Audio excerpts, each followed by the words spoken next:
की क्लास है क्योंकि अभी जस्ट आने वाली है अपनी इसके लिए तैयारी आपको करनी होगी। फॉर्म अभी जस्ट शुरू हो जाएँगे, तो एक फॉर्म से पहले है हमें अच्छी से तैयारी करनी है, तो इसके लिए कंटिन्यू अपने जो चैप्टर चल रहे हैं, तो 1-2 बीच में गैप हो गया लेकिन अब वापस कंटिन्यू करते हैं। तो आज हमें पढ़ना है जिसमें हम पढ़ेंगे फड़ चित्रण, यानी राजस्थान की लोक कलाओं में फड़ चित्रण से आप ये समझते हैं या ये दिमाग में रखना है कि राजस्थान की ये वो लोक कला है जहाँ पर देवताओं से या लोक देवताओं से संबंधित उनकी गाथाएँ, उनके चित्रण है वो कपड़े पर उकेरे जाते हैं, उनका वाचन किया जाता है। जिस प्रकार से एक बुक के ऊपर जो फ़ोटो या उसकी जो स्टोरी होती है उसका वाचन होता है, सेम टू सेम वैसा ही होता है, लेकिन यहाँ पे एक लोक मान्यता के अकॉर्डिंग ये जो चित्रण होता है वो एक कपड़े पर होता है और इसका वाचन एक विधि विधान। तो बिल्कुल अगर आप जुड़े हैं लाइव तो फटाफट से शेयर कर दीजिएगा और लाइक कर दीजिएगा क्योंकि ये क्लास अपनी बहुत ही इंपॉर्टेंट होने वाली है। तो अब यहाँ पर अगर देखें तो फड़ चित्रण की जब बात आती है राजस्थान के फड़ चित्रण की, तो अब यहाँ पर सबसे जो जरूरी है वो यहाँ पे ये ध्यान रखें कि राजस्थान के विभिन्न जो फड़ चित्रण है उन फड़ चित्रण के अकॉर्डिंग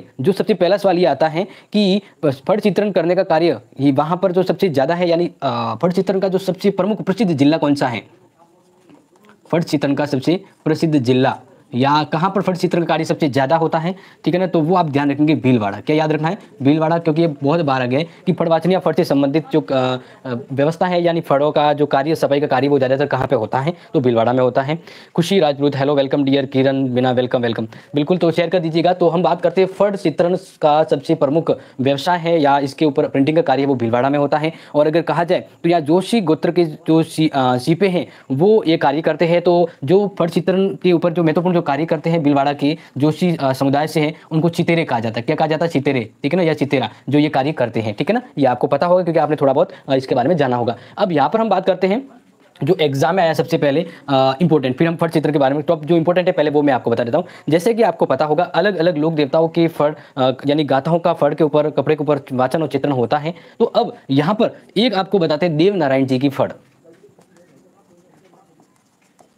देव नारायण जी की फड़, ठीक है ना, इसके बारे में ध्यान रखिएगा।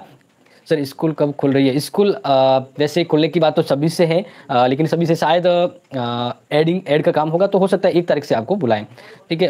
देव नारायण जी की जो फड़ है इसकी जब हम बात करते हैं तो ये बहुत ही पॉपुलर है और इसके ऊपर बात करेंगे 2x2 सेमी, 2x2 सेमी यानी 2x2 साइज की फड़, सबसे छोटी फड़ है वो भारत सरकार जारी किया गया था। और कब किया गया और कौन से साइज की से कौन से देवता थे? तो ये आलोक देवता थे। वो 1992 को भारत सरकार के द्वारा, किसके द्वारा? भारत सरकार द्वारा देवनारायण जी की फड़ पर डाक टिकट जारी किया गया था। डाक टिकट, ठीक है ना, डाक टिकट जारी किया गया था। अब ये भी पूछा जाए, इसके अलावा एक और पूछा जा सकता है कि भाई कितने रुपए का डाक टिकट जारी किया गया था? सर ट्रेन में हूँ इसलिए नेटवर्क प्रॉब्लम है, कोई बात नहीं, आपको डाउट है तो बता दीजिएगा। अब जस्ट हम बात करते हैं यहाँ पर, ठीक है। तो ये आप एक बार समझ लीजिएगा, फिर हम कंटिन्यू जो भी पॉपुलर अपने राजस्थान के जो फड़ हैं उनका वाचन कौन करते हैं और उनसे संबंधित जो भी इंपॉर्टेंट जो है हम बात करेंगे यहाँ पर। तो सबसे पहले हम बता देते हैं एक और इम्पोर्टेंट जो है वो एक बार आप नोट कर लीजिएगा कि श्रीमती पार्वती जोशी देश की प्रथम फड़ सितेरी महिला है, ठीक है ना। पार्वती जोशी गोत्र के सीपी हैं जिन्हें सितेरे कहा जाता है। ये क्या करते हैं? ये फड़ चित्रित करने का कार्य करते हैं, ठीक है ना। फड़ चित्रित मतलब फड़ को बनाने का कार्य, तो चितेरे और जो महिला है उनको सितेरी कहा जाता है। तो सबसे जो पॉपुलर है पार्वती जोशी। अब सिंपल से आ जाते हैं कि राजस्थान की जो पॉपुलर फड़ है वो कौन कौन सी हैं, तो उसके बारे में मैं आपको फटाफट से बता देता हूँ। देखो ये 2-3 ऐसी थी जो शायद एग्जाम में पहले आती हैं, तो ये मैंने आपको समझाया। अब हम बारी बारी से चलते हैं। तो सबसे पहली फड़ हम पढ़ेंगे पाबू जी की फड़, ठीक है ना। यहाँ पर हम बात करेंगे फड़ कौन सी फड़ है और इसका वाचन कौन करते हैं ये बात करेंगे। और फिर बात करेंगे कि इसका प्रमुख कुछ प्रसिद्ध इसके बारे में है, तो प्रसिद्ध विवरण हम यहाँ पर देखने वाले हैं, ठीक है ना। तो ये कंटिन्यू हम पॉइंट टू पॉइंट चलेंगे। सबसे पहले बात करते हैं, अभी जस्ट बताया पाबू जी की फड़,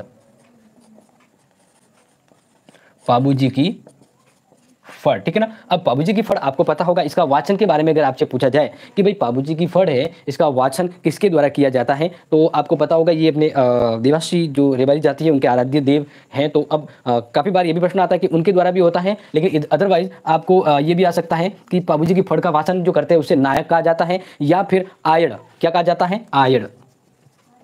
और इसी भूपे ओके, टेक्निकल हो गया था इशू। अब देखिए राजस्थान की जो पाबू जी की जो फड़ है वो राजस्थान की सबसे लोकप्रिय और सबसे छोटी फड़ है, ठीक है। एक तो आप ये ध्यान रखना, ये 2 चीज जो इंपॉर्टेंट है ये ध्यान रखना, क्योंकि एग्जाम में आ सकता है कि राजस्थान की सबसे लोकप्रिय जो फड़ है वो कौन सी है। वो लोकप्रिय जो फड़ है वो आप ध्यान रखिएगा पाबू जी की फड़ है और ये सबसे छोटी है। और इसके बारे में आपको ध्यान रखना है कि इसका वाचन है रात में किया जाता है और इसके फड़ के मुख पर भाले का चित्र होता है।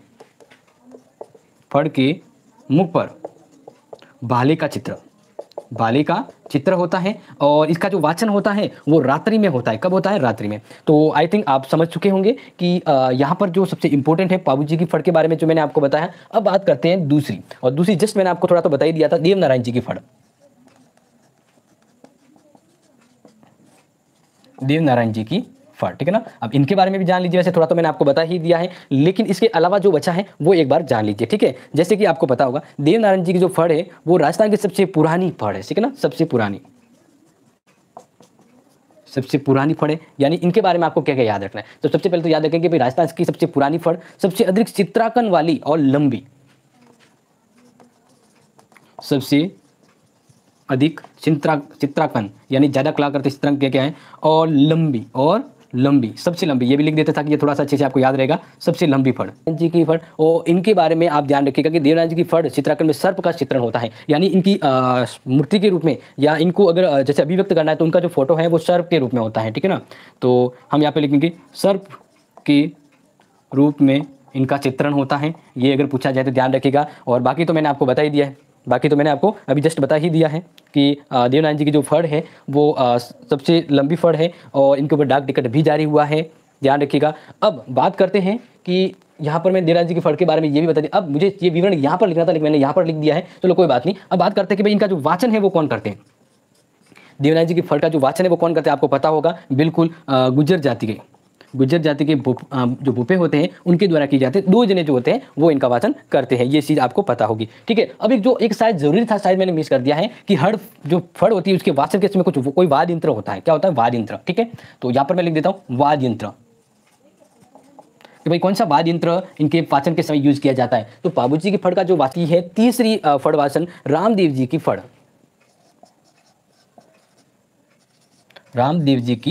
फड़, ठीक है ना।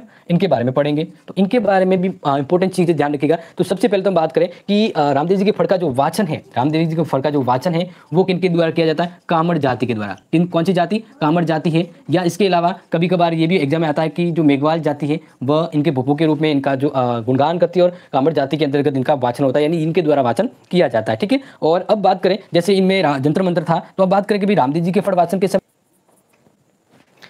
लेकिन अभी वापस देख ली, शायद डिस्कनेक्ट हो गया था। वापस मैं आपको बता रहा हूँ कि रामदेव जी की जो फड़ है इसका जो वाचन है वो कामड़ जाति के समुदाय के द्वारा किया जाता है। और रामदेव जी की जो फड़ है वो वाचन करते समय कौन से वाद्य यंत्र का प्रयोग किया जाता है? रावण हत्ता का। कौन से का किया जाता है? रावण हत्ता का किया जाता है। ये थोड़ा सा ध्यान रखिएगा, पॉपुलर है। अब इनके बारे में जो इंपॉर्टेंट है वो ध्यान रखना है कि रामदेव जी की जीवन गाथा, यानी इसमें क्या इंपॉर्टेंट है कि इनके फड़ वाचन में क्या होता है कि इनकी जीवन गाथा का, उनके जो फड़ है उसके ऊपर चित्रण किया गया, उसका वाचन होता है, ये ध्यान रखना है। अब बात करते हैं कि इसका सर्वप्रथम जो चित्रांकन किया वो किसने किया था? स्वतमल छित्रे ने किया था, ठीक है। अब नेक्स्ट बात करते हैं कि रामदेव जी की फड़ के बाद जो नेक्स्ट पॉपुलर है वो रामदला और कृष्णदला की फड़, रामदला कृष्णदला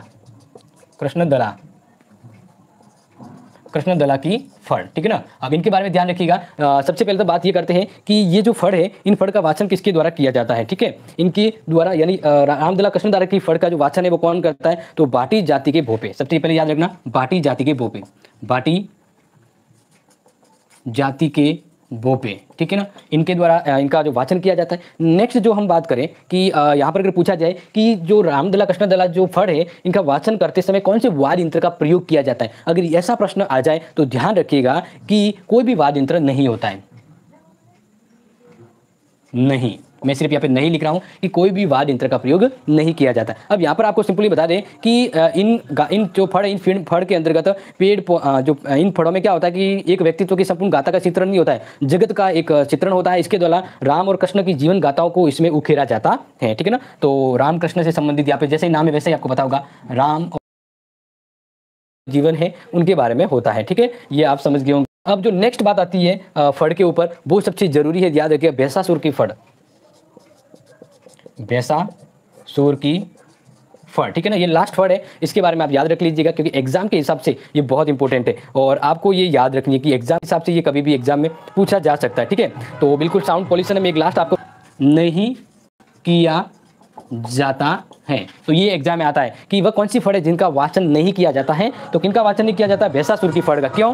क्योंकि ये बागरी जाति जो होती है, बागरी जाति जो होती है वो क्या करती है कि जब चोरी चकारी करने निकलती है तब इनका पूजन करती है। तो याद रखिएगा, बागड़ी जाति द्वारा चोरी से पहले इसकी पूजा की जाती है इसे। लेकिन उम्मीद करते हैं कि आपको ये क्लास अच्छी लगी होगी, तो शेयर भी कीजिएगा, क्योंकि राजस्थान की फड़ से संबंधित प्रश्न हर बार बीएसटीसी के एग्जाम में आता है, इस बार भी आएगा। ठीक है ना? तो बने रहिएगा, और हो या और कोई अपडेट हो तो मिलते हैं नेक्स्ट क्लास में। तब तक के लिए take care and sharing this video. Thank you so much.